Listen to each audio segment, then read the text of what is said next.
Israel has been pummeling Iran because the Biden administration was providing weaponry for them to do so. So I will say, it's just amazing to me plans that are only it of lasts paper unless they're executed. administration. And this plan was executed flawlessly. Occasionally the correct answer is just, rolled the dice. good job, President Trump. Well done. Occasionally that's the right answer. Hello everyone, and welcome to the Second Take channel, where we keep up with CNN so you don't have to. Scott Jennings made his way back to the panel on CNN's Newsnight with Abby Phillip on Monday, and it unfolded just as you'd imagine. Once again, he stood out as the solitary voice of reason amidst a group of liberals trying eagerly to reshape the narrative surrounding Trump's approach to the Israel-Iran conflict. They're claiming that Netanyahu is pulling Trump's strings, that he's flanked by inept advisors, and even asserting that his actions have breached constitutional limits. Sound familiar? Anyway, let's watch as Scott Jennings dismantles the panel's traditional talking points. Honestly, it doesn't require much effort, but let's dive in. Going to mount? Absolutely. And is that an important part of this operation for the world and for the region? 100%. Too early to take a victory lap? No, I'll be glad to take one. Well, I know you are. I mean, I guess at the end of the day, though, the question is, how do we actually get Iran to not have a nuclear weapon? That's really where we're at. Well, functionally, we did it, with these strikes. I mean, what he did was a courageous move.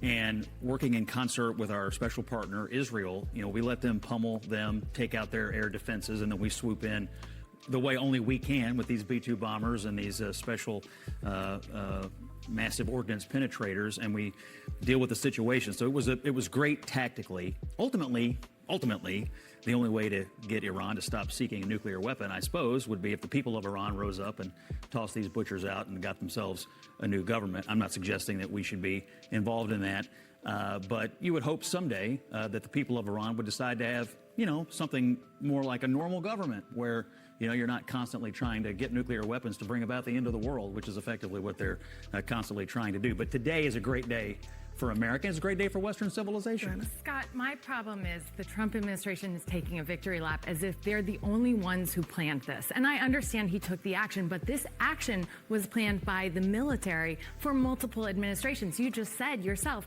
Israel has been pummeling Iran because the Biden administration was providing weaponry for them to do so. So I will say, it's just amazing to me plans that are only it of lasts paper unless they're multiple executed. administration. And this plan was executed flawlessly. Occasionally the correct answer is just, rolled the dice. Good job, President Trump. Well done.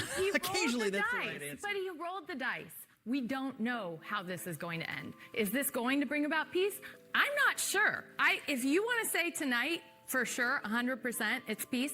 I'm actually willing to kind of look at that bet, because over the course of time, you're hoping for something else? No, I'm not. D's of dodgeball for everyone watching, and that is development, diplomacy, and deterrence.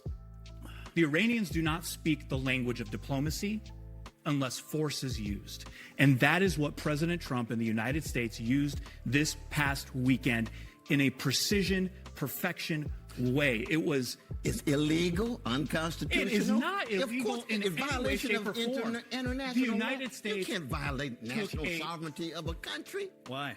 Why? We do it all the time. Our safety I know, and because security America is at violates risk. international The law. Iranians have Who's gonna killed stop us? Who's Americans gonna stop for us? decades. You would think Doctor. morality ought to play some role. You think it's immoral to stop Iran from getting a nuclear weapon? I think that any condition. Who's the moral actor here, Iran or the United States? In terms of ensuring that we don't have nuclear bombs anywhere? No, in terms of ensuing these butchers don't have nuclear bombs that they have fully said they will use on Israel. Well, we got a larger discussion. We've got United States, Israel. There's no equivocation. Scott, what they've done in Gaza gives neither one of them moral authority. That's a genocide. It's ethnic cleansing. Israel has no moral authority. The United States has no moral authority. Disagree. You think that's some? No, we just had deep disagreements on that. But I'd like to hear your Christian formulation. So your on this. alternative is to allow them to develop and deploy a nuclear weapon. My brother? Hold on a second. Where's the love? Where's the love for you, for Iranians, and for Palestinians and others? We don't live in a theocracy, but they do, and their theology. I don't defend theocracy. Their theology is to get a nuclear weapon, destroy Israel, and destroy the great Satan, which is the United States. Our government is based on one thing: national defense. And what's in the best interest of our national defense is for these fanatics not to have a nuclear weapon where they can wipe us off the map. It has nothing to do with Christian or whatever. It has everything to do with national defense. And you don't think there's fanatics? Hold on a second, Jamil. All right, let's pause here for a second, because what you just heard is the panel tying themselves in knots. First, they say the strike was effective, even perfect, and yet in the same breath, they're scrambling to find some legal technicality to call it unconstitutional. And now comes the real pivot. Watch how the conversation swings from legal concerns to emotional grandstanding about morality, regime change, and who gets to play the global good guy. They're about to get loud, and you'll see just how quickly this panel goes from debate to straight-up confusion. Let's get into it. Missiles that they launched today, this symbolic, telegraphed, ineffective, intentionally ineffective campaign of sending missiles was all propaganda for a domestic audience to say, we attacked Great Satan, we took the fight to them, knowing full well that absolutely nothing was going to happen. But Abby's right. We have such a mixed history with regime change and getting involved in these conflicts. And I think the American people voted for their president to care about them and to focus on them, which is why you're seeing so much division. Now, there are hawks in both parties, Democrats and Republicans, who are saying, now's the time, change Iran, change it forever. The question is what comes next, and I don't think we know that answer. Well, a minute ago, you were upset that this bomb dropping didn't free the women of Iran. I'm just trying to figure out where you're popping champagne. Oh, Trump, I'm taking my victory lap over here, and I think it's a little premature. That's all I'm saying. Victory lap for American Which of us leadership. is popping champagne? Listen, I mean, the reality is this was a targeted strike designed to do one thing and one thing only: stop these butchers from having a nuclear weapon. Period. There's no regime change. That's what there's they say There's today. no what comes next. But what Trump comes has next confused is up it. to the people of Iran, and what comes next is whether Iran and Israel abide by the terms of the ceasefire and have a negotiated peace. I hope that they all can get to the table and do it, but it's the Middle East and it's difficult.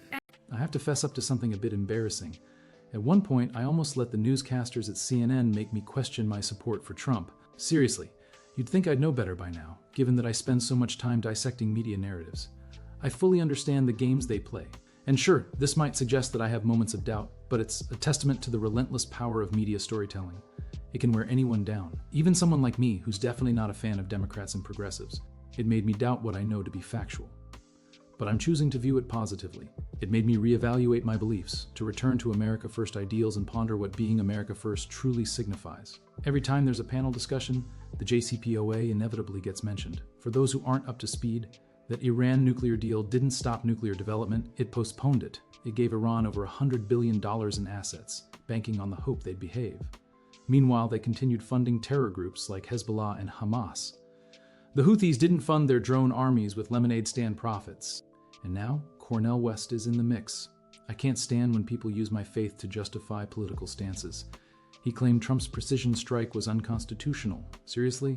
Every modern president, whether Obama, Bush, or Biden, has launched targeted military operations without congressional approval. That's under Article 2 authority, supported by the War Powers Resolution. Biden bombed Syria, Obama targeted Libya, and no one batted an eyelid. But Trump achieves something and suddenly the Constitution is the topic of the day? Give me a break. Let's get back to the point. We had Congresswoman Nicole Malliotakis, a Republican, here last week, and she was saying they're not going to brief us until after this thing is all said and done.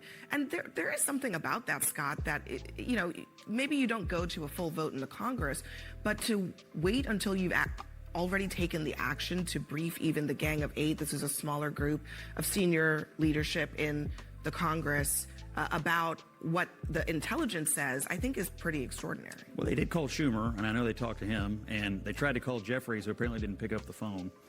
So I know some calls were made. Look, one of the ways to keep things from leaking is to not tell a bunch of people who leak. And so, I'm sensitive to this. The Gang of Eight, this is a pretty sensitive operation. There was a lot of misdirection. There was a lot of stuff going on here. It's a close hold.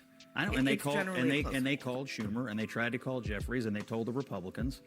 And look, we're not going to debate this in an open committee hearing when we're, on a tight time window. You got bombers going one way, bombers going another way. I mean, this thing had to be held airtight, and that's what they did, and it worked perfectly. Except that Donald Trump tweeted his way or truthed his way through the whole thing. I mean, we do have to remember. Are you arguing it wasn't a success?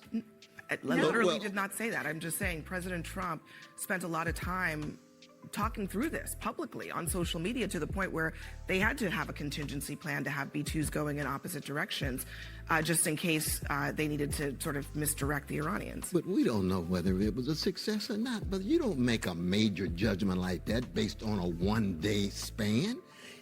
If every time Iran, because they're going to get close again. Yeah.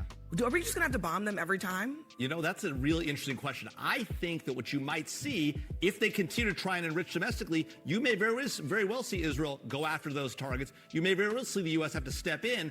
The reality is this is exactly why we have to make it clear to Iran, no domestic enrichment. You want a civilian nuclear program? You can get your uranium from elsewhere. No domestic enrichment. This is the original sin. JCPOA was the original sin by allowing Iran, a terrorist state, to have domestic enrichment capabilities. That was the mistake by the Obama administration. It was the right thing for President Trump to walk away from. It depends. This is the first time we've ever actually gone this far. In the past, I think they thought, well, you know, Americans aren't strong enough or bold enough to actually come in here and do something about it. We'll talk. They'll send us pallets of cash, whatever. In this case, we sent Operation Midnight Hammer. It's the first time we've gone that far, so maybe it will prove to be a deterrent. If every time Iran, because they're going to get close again. Yeah. Are we just going to have to bomb them every time? You know, that's a really interesting question. I think that what you might see, if they continue to try and enrich domestically, you may very well see Israel go after those targets. You may very well see the U.S. have to step in. The reality is this is exactly why we have to make it clear to Iran, no domestic enrichment. You want a civilian nuclear program? Observe carefully the subtle layers within that exchange between Abby Phillip and Scott Jennings. She initiates with a question that essentially wonders, shouldn't Trump have sought Congress's input? Scott responds with concrete facts. Suddenly, she shifts gears. Wasn't he public about this on social media? Let's pause that question for a moment. So, which is it, Abby? Is Trump too secretive or too transparent? Decide already. Just choose a stance. Any stance will do. At least pretend to have a coherent thought. Scott deftly tackled her question, highlighting the obvious truth. Presidents don't reveal military plans to a Congress that's rife with leaks, saboteurs, and political adversaries, especially not when some are practically hoping for his and the country's downfall. Of course, he wouldn't share top-secret strike details in a group chat with folks like Chuck Schumer or Adam Schiff. One thing struck me about this whole operation: nothing leaked. No premature articles from the New York Times, no anonymous tips, no leaks 12 hours prior to the strike. That indicates this mission was airtight. Trump selected trustworthy people, operated with discretion, and acted with precision, the very leadership he's often accused of lacking. The real ineptitude lies with those pretending this operation wasn't successful. While I don't support every decision made by Donald Trump, and I'm sure you too have your reservations, it's important to stay focused. This was not a declaration of war, not reckless. It was a calculated, legal, and effective signal to Iran that they're not beyond reach. The media and CNN figures aren't upset because it failed, they're upset because it succeeded. We must continue to question and remain skeptical, but don't fall for the hysteria of the left. We've come too far to let that divide us. Please share your thoughts in the comments on the panel discussion involving Scott Jennings and the other opinionated voices at CNN. And that wraps up this video. Your support via likes, subscriptions, notifications, and shares is immensely appreciated. Since I've been asking for your help this July, your support has been incredibly instrumental in growing this channel. Thank you so much. I'm grateful you took a few minutes of your valuable time to watch this video. Remember, Jesus loves you. See you all next time.